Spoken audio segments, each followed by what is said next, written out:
Hey there guys, welcome back to the Tournament Report with yours truly, Paul Reisman. Today we're taking a look at the World Grand Prix held in Osaka, Japan just a couple of weeks ago. So without further ado, let's dig right into things. This session brought to you by Odyssey Games for pre-orders and sealed product, CCG Prime for tons of singles and supplies, Cardo Doko for international rulers looking for products, and FoulLibrary.com for articles and wonderful deck lists, as well as our guest lecturer members King Pearlshine, Vite Ramen, Mognite, and Darren Noblock. Class is in session. All right, so this is the first Grand Prix that we've had since the world shut down back in 2020. Worlds 2019 happened. It came and went, and now 4 years later, here we are, and it's back in Japan. And I mean, this is a huge world. It's probably the biggest it'll ever be ever again, because everyone from the last 4 years was eligible to cash in their invite to come here. And man, was it a cool tournament. I mean, look at all these people. It's fantastic. I know a couple of faces in the crowd, so that's pretty great. But let's get into first place, because first place was absolutely wild. Lo Ching-wen took it all with Osaka, gatekeeper of Tsukiyomi. So there were a number of cards that were no longer usable for Worlds. There was a whole bunch of cards restricted. And so going into this, I did not know what deck was going to come out on top. I kind of predicted Aristella being the deck that was probably going to do a lot better than we...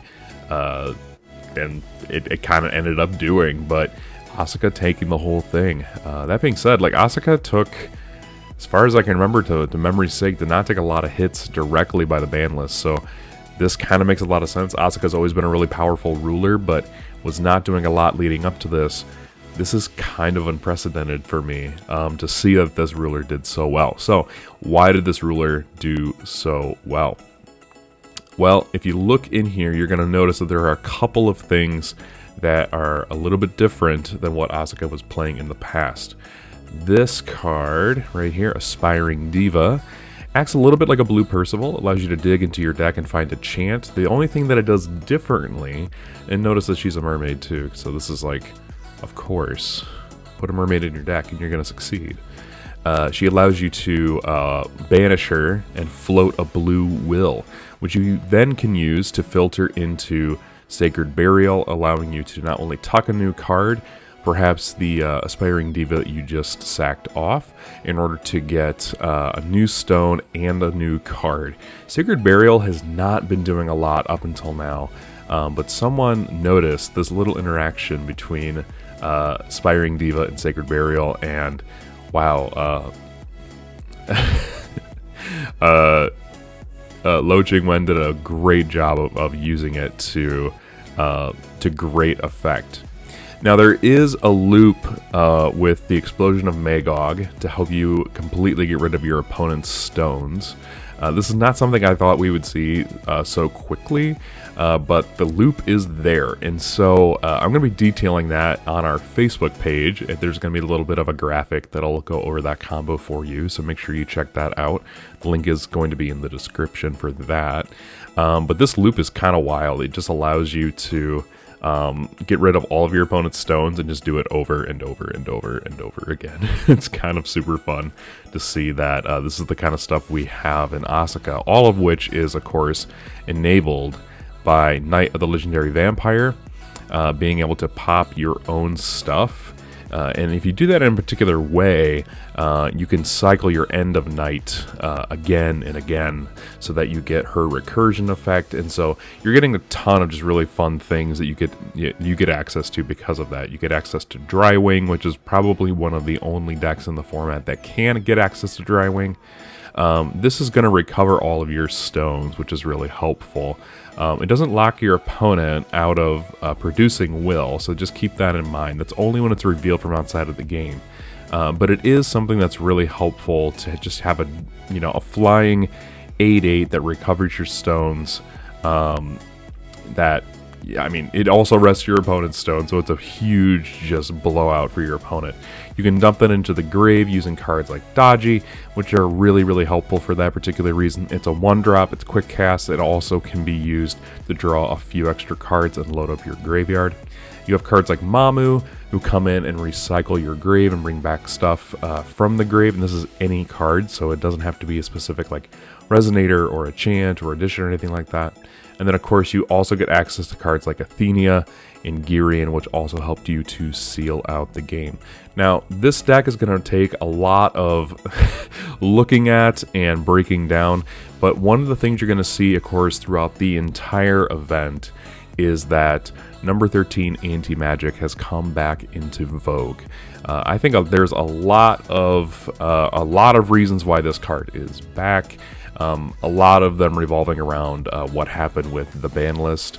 What's interesting to me as well is that we're not seeing a lot of Persephones, and we're not seeing a lot of Memory of Worlds. We're going back to hard cancels. Probably this is the best deck to use those, in the sense that you are just getting a whole bunch of stones into the field with Sacred Burial. So number 13 coming back strong. I don't know about you, but I kind of forgot this was a card because it has not been seen in so long, but it's still there. It's still in the card pool. Wow, I mean, what a cool deck. So just congratulations to Lo Qingwen. You are our 2023 World Champion. Congratulations, my man. Man, I'm going to be looking at your deck for a very long time, so congratulations. And we're going to be moving on to second place. Alejandro Velasco is in second place, duking it out to try and get that last spot, to try and get the win, representing Spain. I don't remember what country Lo Qingwen was representing, so my apologies for that, and I don't want to name the wrong country by accident. So congratulations to Lo Qingwen. I know he's at least from one of the countries in Southeast Asia, so that's important to recognize that. And then Alejandro, I know, is from Spain. He's a friend of the channel, but he got all the way up to second place. Wow, here we are with Killua, Fossil Girl of Melted Ice. This is an interesting list because this is one of the many Killua control lists that I saw in this particular Worlds format, right? So the deck benefits from having cards like Grandelion and Metal Lifeform Dragon to do burn damage, but it also gets access to things like Roamer of the Crimson Moon now, right? So you can use 1 black to discard it, and then anytime your opponent draws that turn, they lose 4 life. That's incredibly good, especially in the mirror match, right? Because anytime that Killua loses an ice counter, the opponent has to take 4 life at that point, right? So that's pretty good. You also get the 3 Beast Warriors, fun card. You can pay green less to play this for every non-Magic Stone, non-J-Ruler entity your opponent controls. And so this can become very free very quickly, especially if your opponent has a lot of additions. You can destroy anything that's not a Magic Stone or a J-Resonator, so you're going to be just popping additions or regalia and then drawing a card. It's pretty good, and then it has 9/9 for its stats. That's very, very solid. The fact that it's also quick cast too is really good for just saying to your opponent, like, I'm glad you played all of that, thank you. I'm going to have this free 9/9 that's going to be able to swing into your face next turn. Another one of my favorite cards in this list is going to be Flighter of the Underground Fighting Arena. Now, you all may recognize this as the fighter of the Underground Arena, but he's running away, which that's the pun. He's flying away. He's flighting. Regardless, if you don't get the joke or you do, you reveal this card for 1 red, and then you can put a 4/4 Fire Resonator human token into the field. That's pretty good as a will sync to just be able to flood the board, and suddenly you have all of this stuff. What's also really interesting is that we're playing Chivalry's Tears, but we're playing it outside of the Brad package. The first lie is very, very, very fun. So you always call 0 with this, and if your opponent, so in this scenario, your opponent, you always choose 0, and so they're always going to be drawing 3 cards. With this combination and Roamer, your opponent's going to be taking 12 life, not damage, but they're going to be losing 12 life, which is a really good way of closing out games. Very, very fun. This means War, allowing you to draw a couple of cards at the top of the game. Conflict of Memory and Soul as another way of canceling things, which is really good. Divine Lightning, we're playing 3 in the main board and 1 in the side. This is Killua's main claim to fame, right? This shuts down any contracts, but then it also can go into this really powerful aggro card called Predator. Comes in, puts a dinosaur into the field like Grandelion, and all of a sudden you're doing just a ton of damage all at once, which is really, really cool. So that's the fun thing about Killua. She can play control until she doesn't want to anymore, and then she can suddenly just have this powerful aggro game. Killua Fossil Girl in the City is also here alongside a couple of Inferno in case you need to set your opponent's life down to a burnable range. This is just a very aggressive deck in general, and it's really interesting to see. We're also seeing that he's definitely playing the other cards for Killua, like Megiddo, in the sideboard in case there's anything like more aggressive that he has to take care of. He's playing his Persephones in the sideboard in case things go a little bit crazy for him.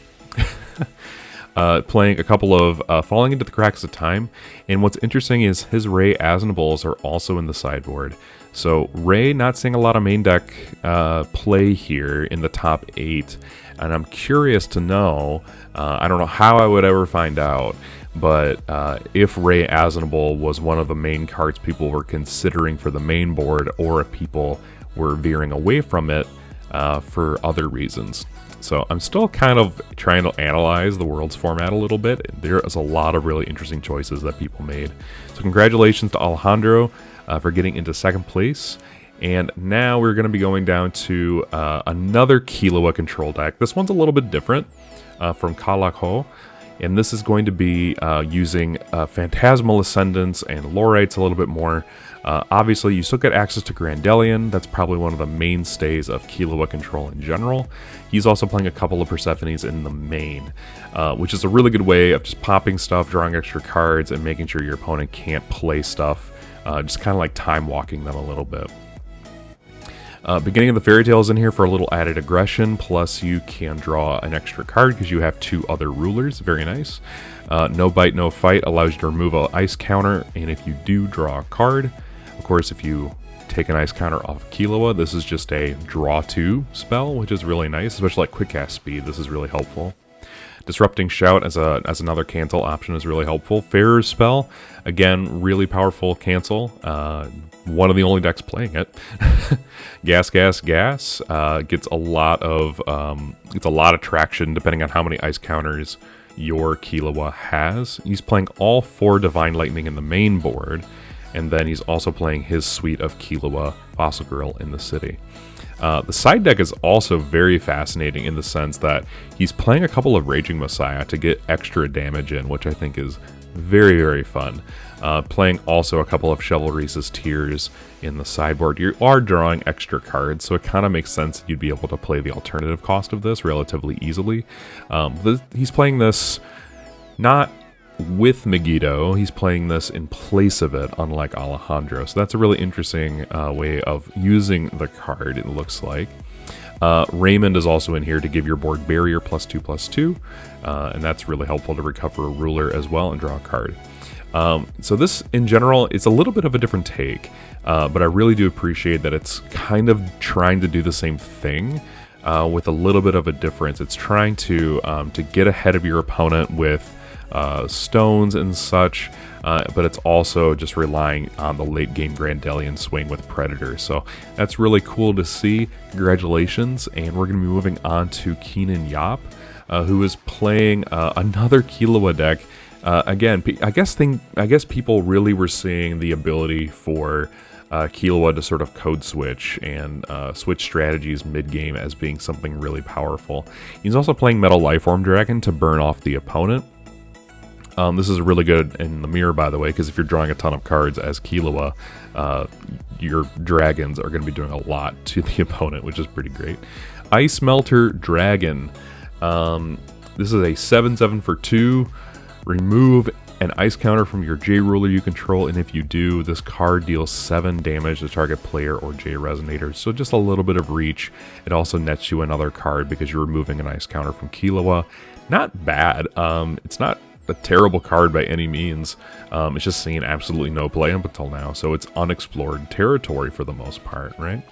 Again, we're also playing Chivalry's Tears, Conflict of Memory and Soul, and I'm wondering if folks are doing this, now that I'm thinking about this, I'm wondering if folks are doing this because the Brad package, even though it's really solid, in a metagame where this isn't Worlds, I'm wondering if Brad, because it doesn't do too much for the actual main deck, I'm wondering if people are starting to move away from Brad, outside of the fact that you have Chivalry's Tears and Conflict of Memory and Soul to work with it.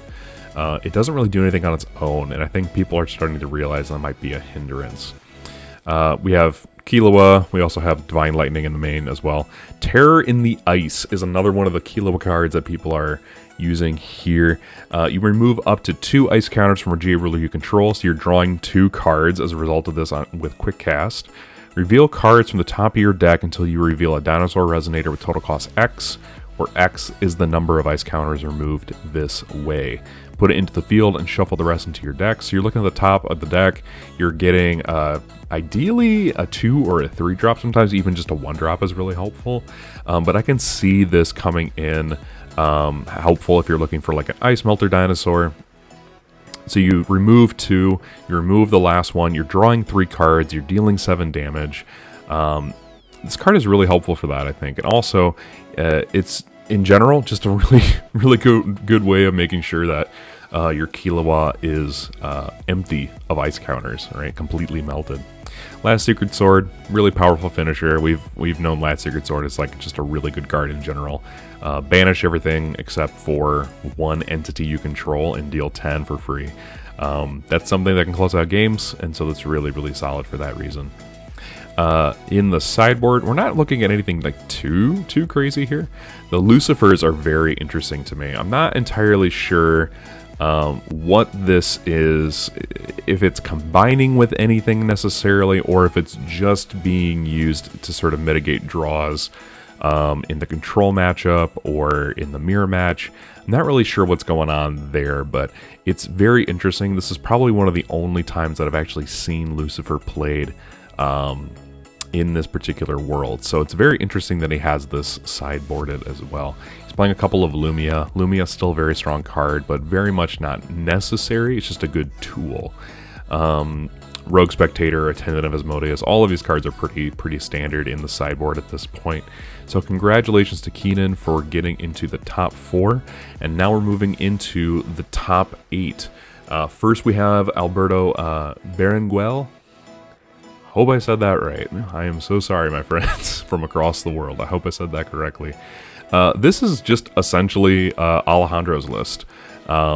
So if you've seen Alejandro's list in this video already, this is pretty much the exact carbon copy of that. So congratulations to Alberto. I'm not going to talk too much about this list just because I have talked about it already.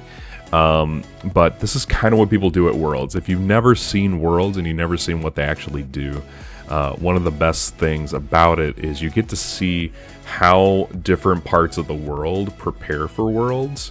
And oftentimes people will copy each other's decks and go in with the same list because they're confident they can do well with it. So Alejandro got all the way to 2nd place, so it must be a decent deck, and Alberto got it into the top 8 with this. So congratulations for getting into the top 8.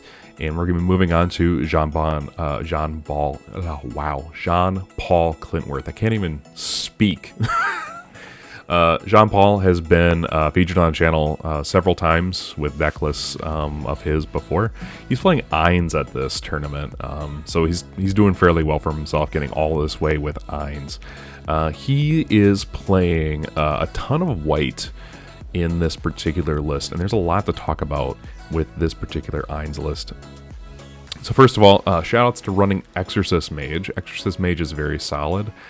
This is a really good way of getting around Predator, which is something we saw a lot of. It's also really good in the Osaka matchup. Osaka bringing anything back automatically gets removed with Exorcist Mage. So very spicy tech. Flute, Captive Dragonoid Child. What an amazing card. I love this card to death, and it's almost never seen anymore. Mana Dorks in Force of Will are not something we see very often. So it's really cool to see Flute this high up. It has a barrier and she just produces white, or she can give something a +1/+1 counter. That's really helpful sometimes when you have more stats, but more often than not, she's probably going to be used for her production of will effect. It's just really solid, and it's a really good tempo play for Ainz as well. He's also playing a couple of Pierre. Pierre is really aggressive, but can also get rid of additions, and so he's really good for what he does in that regard.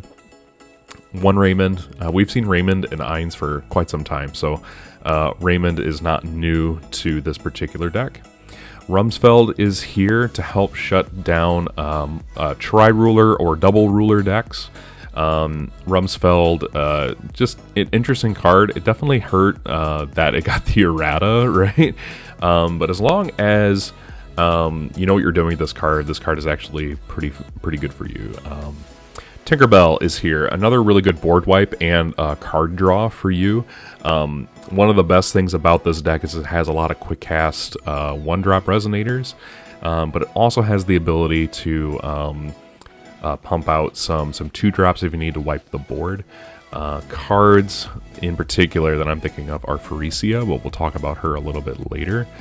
Ray Asnable is here to shut down enter effects of everything your opponent controls, so this is a really good way of running control with this deck. We're running the Brad package as well, in addition to, oh my gosh, Great Dimensional Library, which you can grab from outside the game.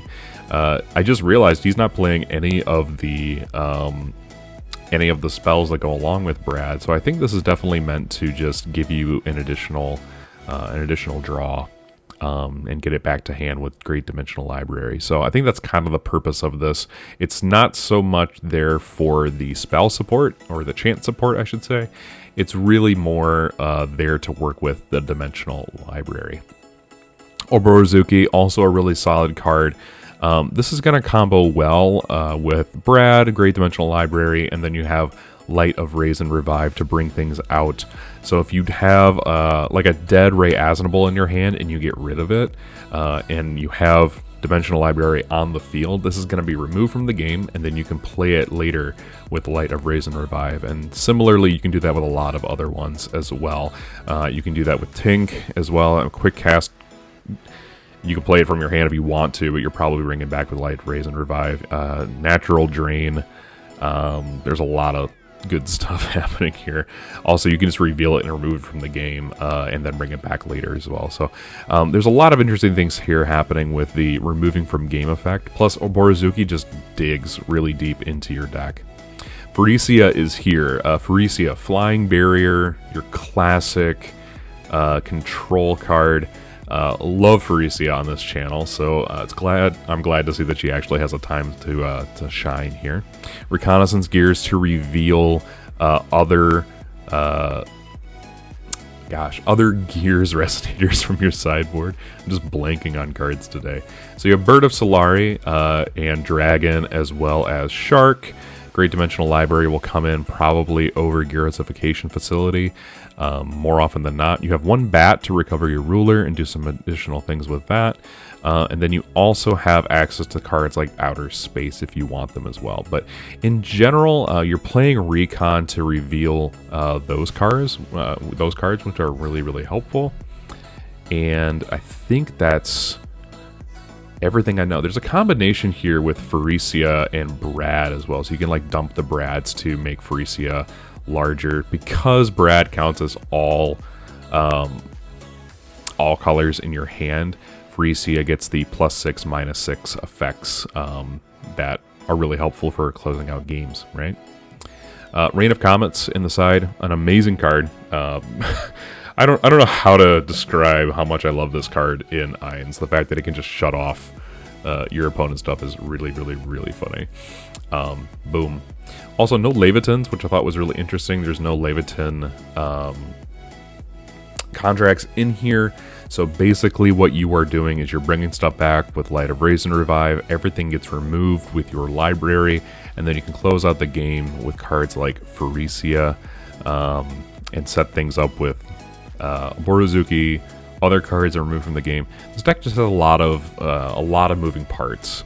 It's kind of like interlocking gears, you might say, with how much stuff is happening here. And this is not the last time we're going to be seeing this deck, but Jean Paul definitely did get far with it. So congratulations, buddy, for getting into the top 8. Moving on to Sasha Jedlicka. Same deck. Literally the same deck. I'm not going to talk about it anymore. It's the same deck. Moving on to Paul Martinson, representing Team USA. Hurrah. Hurrah. No bias here at the Ruler School channel, of course, but Paul Martinson is here, and he is playing Aristella. Now, this is the only, I believe this is our last deck. No, there's an honorable mention. I'll save that for later. But this is our last deck for the top 8, we'll say that. So Aristella's here. We're playing Aristella with Child of the Wind Moon to stop mastery spells, which is probably a really good idea. Paul is doing something really wild and really fun. He's not only playing the Excalibur Chrono Gear package with Dexy's advice, he is running Olympians.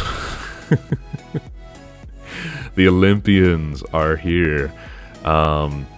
Doesn't matter that we're not Zeus. We're the Olympians. We're here. There's a lot of fun things happening here, and I really appreciate that we were able to make this happen. One card that has never seen a World's Top in all of its time, even though it's like a 6-year-old card at this point, is Invitation to Valhalla.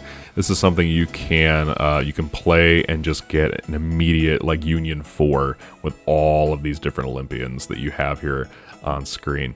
If I look at Dexy's advice, I want to make sure, I believe it's only resonators, correct. So Dexy's advice just goes in here and grabs you any of these Olympians. And this is probably the funnest deck I've seen in the entire World's suite so far. It's very, very fun.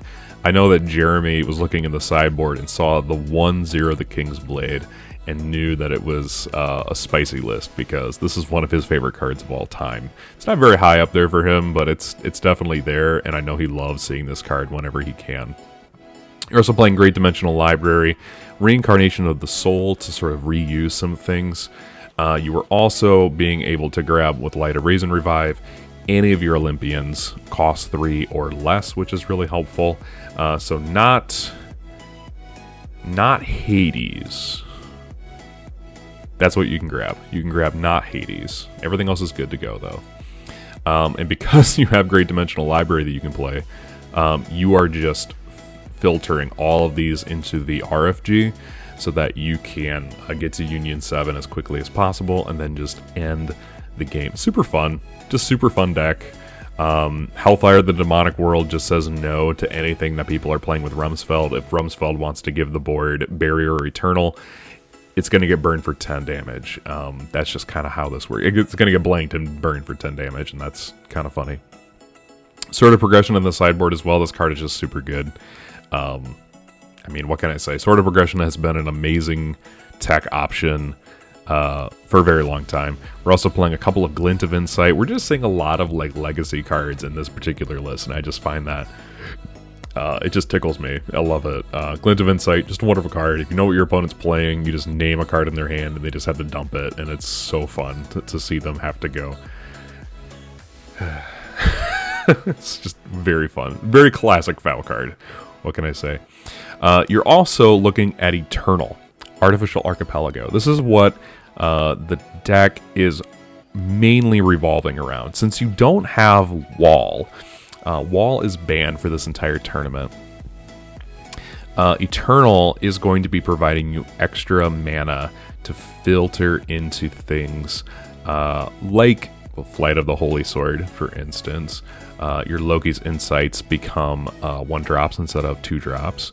Your Dexia's Advices become much cheaper as well. It becomes a 2-drop, which feels pretty good. So Eternal is actually really, really helpful in that by the time you get to the point where you want to be able to play your Dexia's Advice or anything else, this card is ready to go. So congratulations to Paul for representing the US in the top 8. Congratulations for getting as far as you did. We have one final deck, though, and that is from Samir Bakar, Ragnarok Invading Dragon Lord.